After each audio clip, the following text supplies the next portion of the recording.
AR میں خوش آمدید۔ پاکستان کرکٹ ٹیم کے سابق فاسٹ بالر شعیب اختر نے جنوبی افریقہ کے خلاف فخر زمان اور بابر اعظم کو شاندار کارکردگی پر مبارکباد دی ہے۔ آج کے زیر نظر ویڈیو میں آپ بھائیوں کو یہی سب کچھ بتانے لگا ہوں، مگر مزید تفصیلات کی طرف بڑھنے سے پہلے اس ویڈیو کو لائک کریں اور کمنٹ سیکشن میں آپ اس اپڈیٹ کے متعلق اپنی رائے کا اظہار ضرور کریں۔ شعیب اختر قومی ٹیم کی جنوبی افریقہ کے خلاف 3 ایک روزہ میچز میں بہترین کارکردگی پر خوش ہے۔ انہوں نے ٹیم کی سیریز میں عمدہ کھیل پیش کرنے اور کامیابی حاصل کرنے پر تعریف کی اور مبارکباد دی۔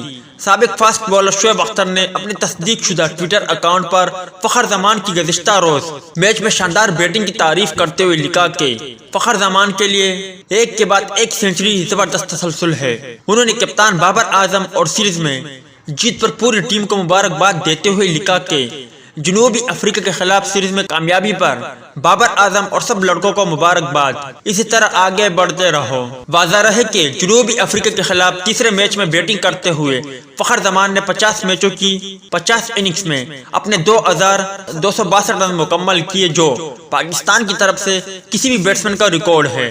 اس سے قبل پاکستانی لیجنڈ بیٹسمین ظہیر عباس تھے جنہوں نے 50 اننگز کے دوران 2234 رن بنائے تھے، جس کے بعد انٹرنیشنل کرکٹ کونسل کی جانب سے جاری کی گئی ون ڈے رینکنگ کے مطابق اوپننگ بیٹسمین فخر زمان 7 درجے ترقی کے بعد 12ویں نمبر پر آ گئی ہے۔ یاد رہے کہ پاکستان ٹیم نے بابر اعظم کی قیادت میں جنوبی افریقہ کو 3 میچوں پر مشتمل ون ڈے سیریز میں 2-1 سے شکست دے دی۔ امید ہے دوستو کہ آج کے مختصر ویڈیو بھی آپ بھائیوں کو پسند آئی ہوگی۔ ٹیک کیئر، بائے بائے، اللہ حافظ۔